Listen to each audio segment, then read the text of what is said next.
Ngayon,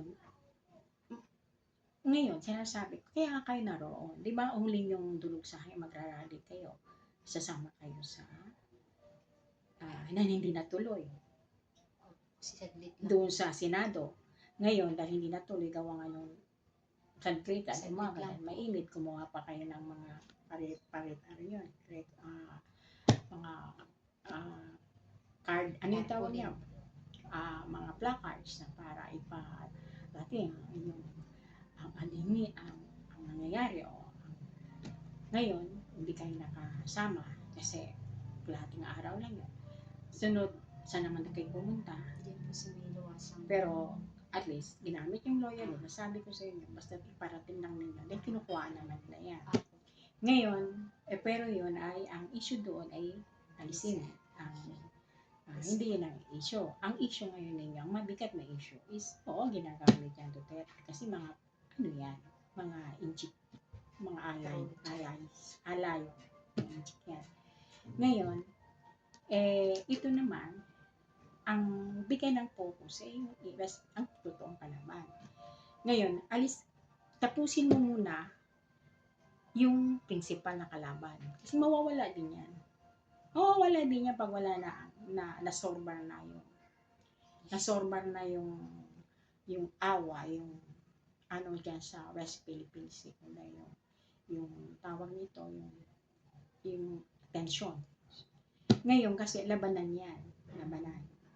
Ito naman kasi ewan ko pa, itong Pangulo niyo, mabait na talaga. Parang nakuha niya yan sa kanyang ama. Nung panahon na yon, maliit pa yung, wala pa yung tatak, wala pa yung banal na espiritu naman.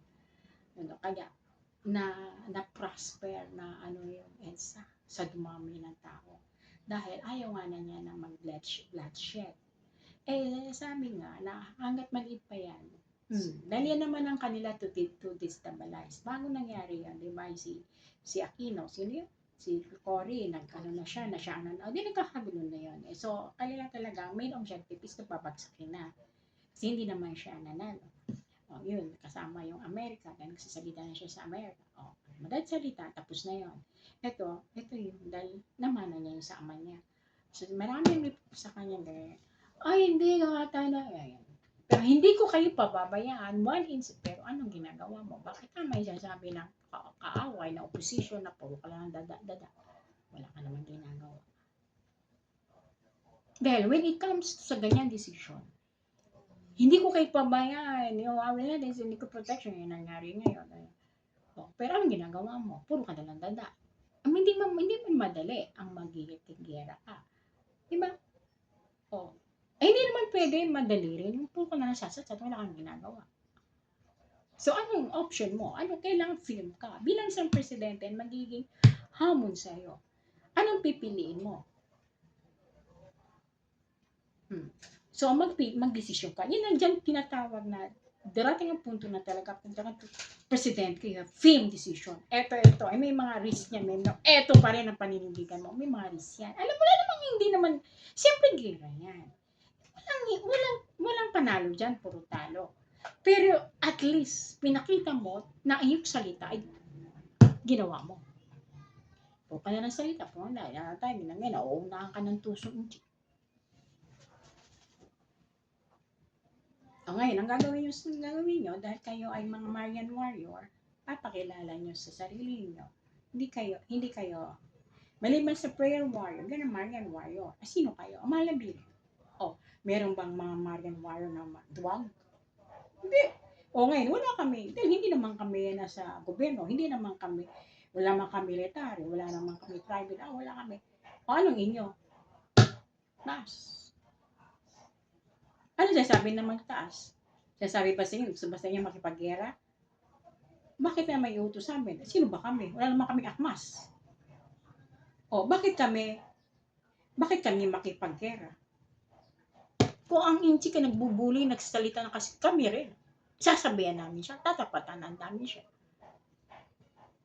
Hindi naman ganun ang presidente ninyo ngayon, mangbubuli ka, tapatan niyo siya. Ngayon, ano yung bill? Tama yung sinasabi, sa akin ng mga Congress, tama yung pinipit sa utak ng aking panalagluka. Oh. Ngayon, hindi na, wag na kayo pupunta sa side na, kumbaga, okay, mag-antay na lang kayo go. No, mag-ano kayo. Kayo na ngayon na magiging go, hindi ng presidente nyo. Ang mga gawin, titingnan natin, kasi nakita ko na ang stand. At talaga mabilis ang kilos ng Egypt. Meron na siyang tinanim, totoo yun, yung panghigop.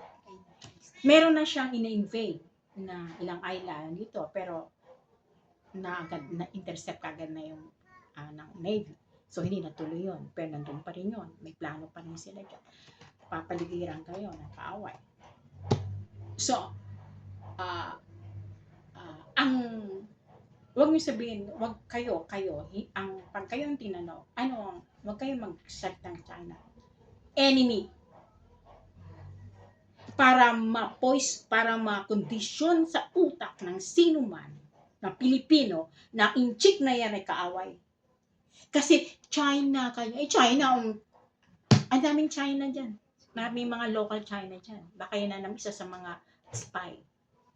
Kung anong galaw ng gobyerno, hindi nyo alam kung sino totoong kalaman. Ngayon, pag ikaw ay sumusuporta sa inchik, you're enemy. Katulad Digong. Si Digong ay pro. So, you're an enemy of the government. Kasi yung mga salita, kasi yung mga binibitiwang salita. O ngayon, ano sabihin nyo? Sinong kaaway nyo? Sinong kaaway? Emphasize nyo, enemies ni China, komunistang China. Kasi gusto talaga niya kunin ang teritoryo niya para makapasok sila sa Egypt. Ngayon, doon pa lang sambungad na yan, nakahanda ng American.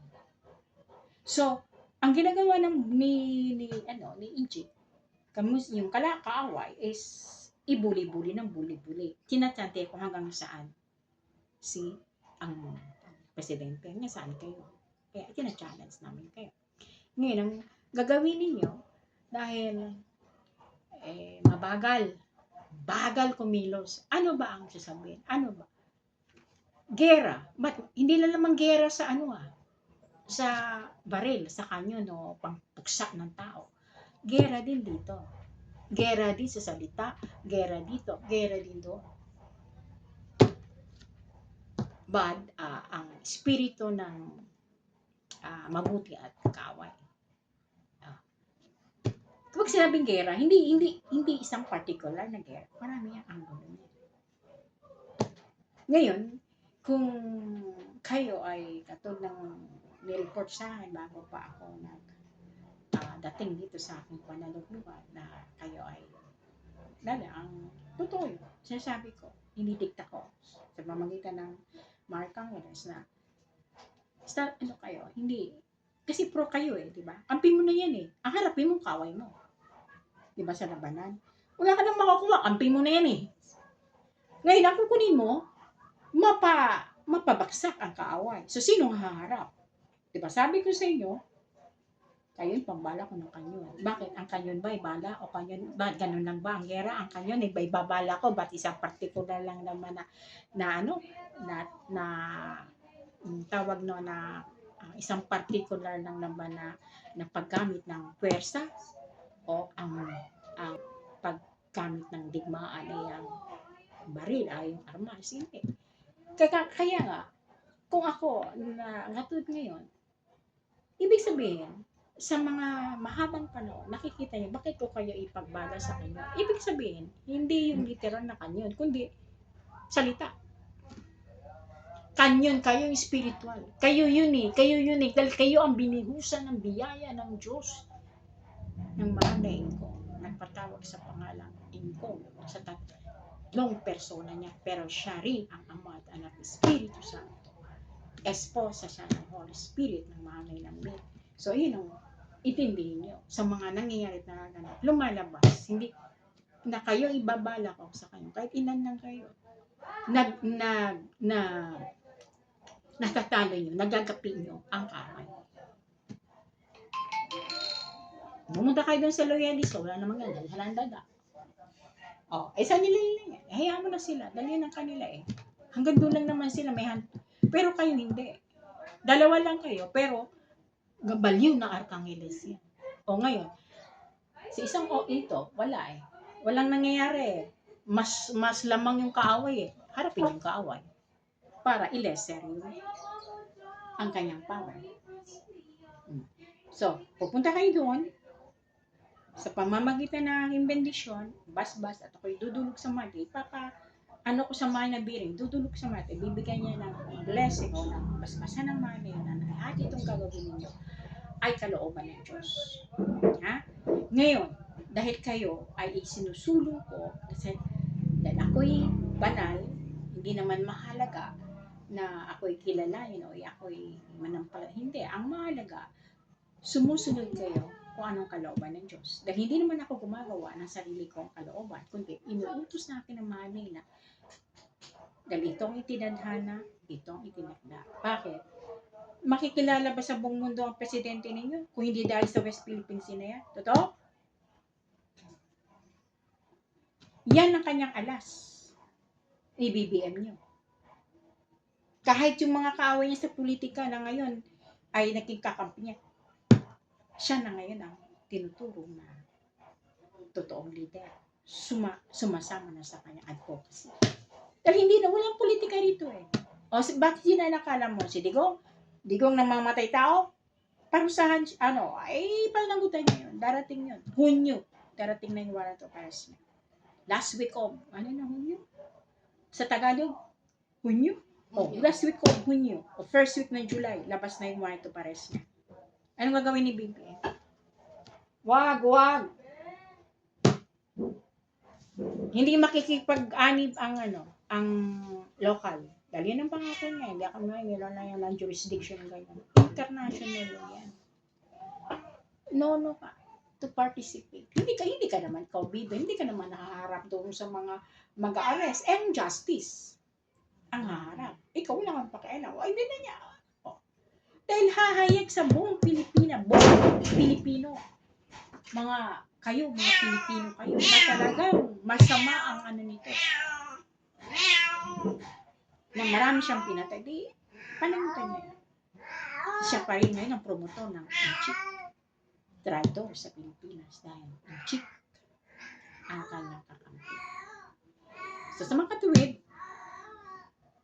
dapat tanggapin niya yun. Magpa-arrest yan. Huwag na siya magsabi ng para sa pro-China, pag kayo dumating, babarilin ko. Duwag yan. Ang mga nagsasalitang yan, duwag. Si Kibuloy, gano'n, ang tago-tago. Bakit ka magtatago kung wala kang kasalanan? Bakit may sumbok kung hindi mo ginawa? Pwede palatunayan mo sa korte na lahat ng mga sumbok niya ay hindi totoo. Yan ay kahit o ganyan. Meron nga din mahuhusay. Mayaman ka, mahuhusay ang mga abogado mo.